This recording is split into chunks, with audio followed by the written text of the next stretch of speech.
Hello students, welcome to my YouTube channel programme. हम P block elements पढ़ रहे थे। हम पार्ट 3 में कवर कर चुके हैं electronegativity and ionisation energy. Now in part 4 we will discuss about this topic, physical properties of group 15 elements. हम ग्रुप 15 एलिमेंट्स पढ़ रहे हैं, तो उसमें फिजिकल प्रॉपर्टीज में हम डिस्कस करेंगे मेटालिक कैरेक्टर के बारे में, melting point and boiling point order के बारे में एंड डेंसिटी के बारे में। तो फर्स्ट ऑफ ऑल हम मेटालिक कैरेक्टर के बारे में डिस्कस करते हैं।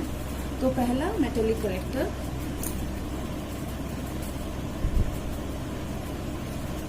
तो अगर आपको जनरल ट्रेंड पता है तो कोई दिक्कत नहीं है, लेकिन अगर आपको जनरल ट्रेंड नहीं पता मेटालिक कैरेक्टर के बारे में तो आप क्या करेंगे।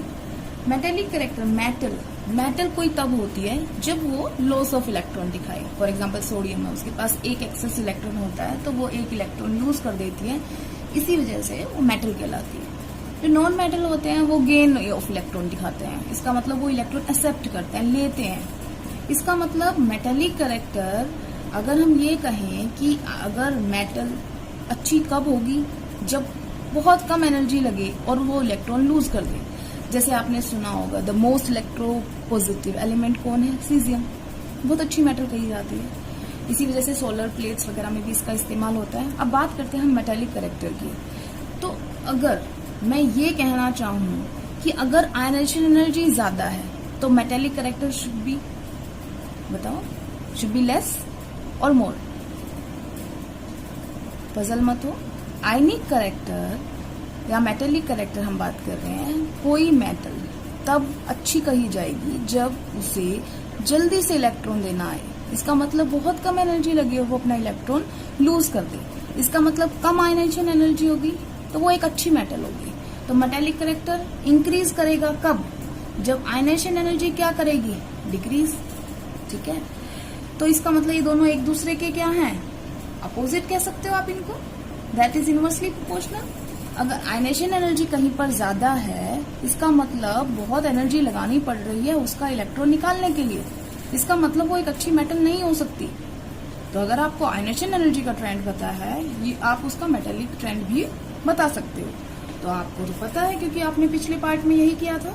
तो हमने क्या किया था कि अगर हम ग्रुप में जाते हैं, ग्रुप में जाएंगे तो साइज क्या होगा, साइज इंक्रीज, तो आयनाइजेशन एनर्जी डिक्रीज, तो metallic character should increase. Opposite है एक दूसरे के, ये डिक्रीज कर रही है तो इट शुड बी इंक्रीज। अब कैसे पता लगाएंगे, for example nitrogen, phosphorus, arsenic, antimony और बिस्मुथ। अब ये ग्रुप में नीचे जा रहे हैं जब हम टॉप टू बॉटम, तो साइज इंक्रीज कर रहा है। साइज इंक्रीज कर रहा है, इसका मतलब आयनाइजेशन एनर्जी डिक्रीज कर रही है। तो मेटालिक कैरेक्टर क्या होना चाहिए, साइज क्या कर रहा है ग्रुप में, साइज इंक्रीज कर रहा है जब हम ग्रुप में टॉप टू बॉटम जा रहे हैं।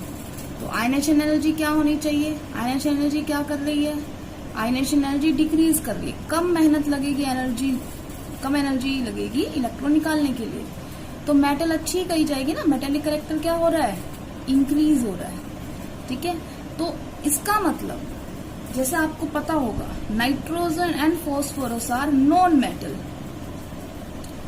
arsenic and antimony are metalloid, whereas bismuth एक क्या होती है, मेटल। तो आप समझ सकते हैं ये दोनों नॉन मेटल थे, ये दोनों मेटलॉइड हैं और ये मेटल है। तो इसका मतलब हमने जो सोचा था वही मिला है। साइज इंक्रीज करने की वजह से आयनाइजेशन एनर्जी डिक्रीज कर रही है और मेटेलिक कैरेक्टर इंक्रीज कर रहा है। तो ये सब नॉन मेटल थे ऊपर, फिर मेटलॉइड बने और अब धीरे धीरे क्या बन गया, मेटल। तो इसका मतलब metallic character increases down the group. अगर हम पीरियड की बात करें, अब पीरियड में क्या ट्रेंड था, एटॉमिक साइज क्या होता है पीरियड में, डिक्रीज, तो आयनाइजेशन एनर्जी क्या करेगी, इंक्रीज, तो metallic character should be decrease. दोनों एक दूसरे के उल्टे हैं, तो आयनाइजेशन एनर्जी इंक्रीज तो मेटालिक कैरेक्टर शुड डिक्रीज। तो आपसे अगर मैं पूछूं विच आर गुड मेटल्स या बेटर मेटल्स, किसके कंपैरिजन कर रही हूँ, ग्रुप 14 एंड ग्रुप 15 एलिमेंट्स में कौन से ज्यादा अच्छी मेटल्स होती हैं। तो आप कैसे बताएंगे, ग्रुप 14 पहले आता है, ग्रुप 15 बाद में आता है। इसका मतलब हम लेफ्ट टू राइट पीरियड में जा रहे हैं। तो लेफ्ट टू राइट जब जा रहे हैं पीरियड में तो 14 पहले आता है, 15 बाद में आता है, तो साइज किसका छोटा है? 15 का। आयनिश एनर्जी किसकी ज्यादा होगी? 15 की।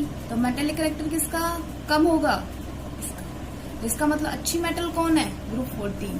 सो here it is your answer, group 14 elements are better metals than group 15। So metallic character हो गया। हम सेकंड पॉइंट पे आते हैं, that is melting point and boiling point. तो मेल्टिंग पॉइंट वो टेम्परेचर होता है जिसके ऊपर एक सॉलिड जो है वो लिक्विड स्टेट में आ जाए, और बॉइलिंग पॉइंट वो होता है जब एक लिक्विड अपनी गैसियस स्टेट में आ जाए और वेपर प्रेशर बराबर हो जाता है 1 एटमॉस्फेयर के, इसका मतलब एटमॉस्फेरिक प्रेशर। तो अब बात कर रहे हैं मेल्टिंग पॉइंट का ट्रेंड। तो अगर हम बात करें तो नाइट्रोजन, फॉस्फोरस, आर्सेनिक, एंटीमनी, अब जैसे जैसे हम जा रहे हैं वैसे वैसे इनका जो मेल्टिंग पॉइंट है और बॉइलिंग पॉइंट है वो रेगुलर इंक्रीज करता है। कहाँ तक? एंटीमनी तक बात कर रहे हैं। किसके ऑर्डर की बात कर रहे हैं हम बात कर रहे हैं अभी मेल्टिंग पॉइंट की। मेल्टिंग पॉइंट होता है जब हम ग्रुप में जा रहे हैं नाइट्रोजन से आर्सेनिक तक, तब तक इंक्रीज कर रहे हैं। विषमुक्त के लिए थोड़ा डिक्रीज होता है, वो हम रीजन बाद में डिस्कस करेंगे, इसलिए मैंने इसे लिखा नहीं था, बाद में डिस्कस करेंगे। विषमुक्त को डिक्रीज करता है, बट अगर हम इतनी बात करें तो यहाँ तक हम जैसे जैसे आगे जा रहे हैं वैसे वैसे इंक्रीज हो रहा है। क्यों इंक्रीज हो रहा है? क्योंकि मेल्टिंग पॉइंट इसलिए इंक्रीज हो रहा है कि जब हम डाउन द ग्रुप जा रहे हैं साइज बढ़ रहा है। साइज बढ़ेगा तो मेल्टिंग पॉइंट क्या करेगा? डिक्रीज करेगा।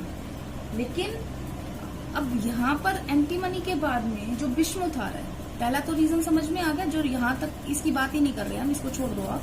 नाइट्रोजन से हम एंटीमनी तक जा रहे हैं, melting point increases because size increases, ठीक है।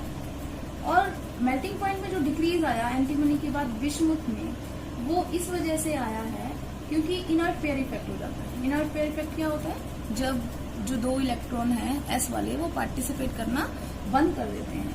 इसकी वजह से वो जो कोवलेंट बॉन्ड है, जो ये 5 बॉन्ड बना सकते हैं, लेकिन ये इसकी ऑक्सीडेशन स्टेट +3 ज्यादा स्टेबल होगी due to inert pair effect की वजह से। इसका मतलब ये +5 भी दिखा सकता है, +3 भी दिखा सकता है, बट ये वाले में +3 और +5 में से कौन से ज्यादा दिखाएगा? +3। तो 3 इलेक्ट्रॉन्स मतलब 3 उसके इलेक्ट्रॉन बाहर निकल सकते हैं, तो कितने बॉन्ड बनाएगा? वो 3 बॉन्ड्स बनाएगा। अब जो 5 इलेक्ट्रॉन लूज कर रहा है तो वो कितने बॉन्ड बनाएगा? 5 बॉन्ड बनाएगा। तो आप समझ जाओ, एक में 5 बॉन्ड बन रहे हैं, एक में 3 बॉन्ड बन रहे हैं, तो कौन सा वाला ज्यादा फोर्स ऑफ अट्रैक्शन वाला है? ये तो ज्यादा मेहनत लगेगी एज कंपेरिजन टू इस वाले के। इसी वजह से विषमुक्त का जो होता है मेल्टिंग पॉइंट कम होता है एज कंपेरिजन टू एंटीमनी। इतना समझ में आया? यहाँ तक समझ में आ गया होगा आपको कि लार्ज एटम हो रहा है, इसकी वजह से क्या हो रहा है?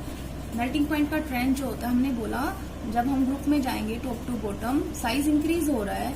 साइज इंक्रीज होने से क्या हो रहा है? एक तरीके से वंडरवॉल फोर्सेस इंक्रीज हो रही है, फोर्स ऑफ अट्रैक्शन बढ़ रही है, साइज बढ़ रहा है, फोर्स ऑफ अट्रैक्शन भी बढ़ रही है, तो मेल्टिंग पॉइंट भी बढ़ेगा। लेकिन हम ये कह रहे हैं कि एंटीमनी और विषमुक्त का अगर कंपैरिजन करते हैं मेल्टिंग पॉइंट का, तो मेल्टिंग पॉइंट एंटीमनी का ज्यादा होता है। क्वेश्चन आता है क्यों ज्यादा होता है, तो आपने लिखना है due to inert pair effect. उसकी वजह से विषमुक्त जो है वो सिर्फ कौन सी ऑक्सीडेशन स्टेट दिखाता है? +3। तो सिर्फ कितने बॉन्ड बनाएगा? 3 बॉन्ड्स, जबकि एंटीमनी कितने बॉन्ड बना रहा है? 5 बॉन्ड्स। तो ये लेस बॉन्ड बना रहा है, लेस बनाएगा तो मेल्टिंग पॉइंट भी क्या होगा? इसका लेस होगा। तो आपको मेल्टिंग पॉइंट का ऑर्डर समझ में आ गया है। बॉइलिंग पॉइंट का अगर ऑर्डर बात करें तो ये रेगुलर ऑर्डर है, इसमें कोई चेंज नहीं है। नाइट्रोजन, फॉस्फोरस, आर्सेनिक, एंटीमनी, विषमुक्त। रेगुलर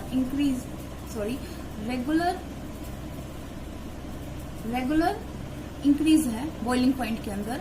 तो boiling point increases because size increases because van der Waals forces increases. तो आपने क्या लिखा है कि विषमुक्त का बॉइलिंग पॉइंट सबसे ज्यादा है। क्यों? क्योंकि इसका साइज सबसे ज्यादा बड़ा है, वंडरवॉल फोर्स सबसे ज्यादा है, तो ये बॉइलिंग पॉइंट भी इसका सबसे ज्यादा होगा। तो इसका सबसे ज्यादा बॉइलिंग पॉइंट होगा, इसका सबसे लेस बॉइलिंग पॉइंट होगा, इसका सबसे हाई होगा। ठीक है, ये हो गया, 2 पॉइंट हो गए हैं। अब हम बात करते हैं डेंसिटी की। तो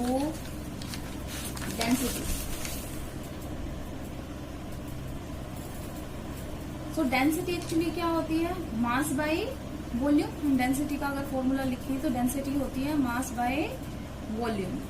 तो अब आप मुझे बता सकते हैं, जैसे जैसे हम नीचे जाएंगे, टॉप टू बॉटम जाएंगे, तो हमारी जो डेंसिटी होती है वो रेगुलर नाइट्रोजन से हम विषमुक्त तक जाएंगे। रेगुलर क्या करती है? इंक्रीज। क्यों इंक्रीज कर रही है? रीजन आपके सामने है। हम जब यहाँ जा रहे हैं तो साइज भी बढ़ेगा और मास भी बढ़ेगा। साइज भी बढ़ रहा है, मास भी बढ़ रहा है। मास बढ़ रहा है तो डेंसिटी भी क्या होगी? बढ़ेगी। ठीक है, तो इसका मतलब सबसे कम डेंसिटी इसकी होती है और सबसे हाई डेंसिटी इसकी होती है। ठीक है, इतना हो गया है। Thank you. नेक्स्ट हम वीडियो में पढ़ेंगे chemical properties of group 15 elements. Stay tune. Thank you.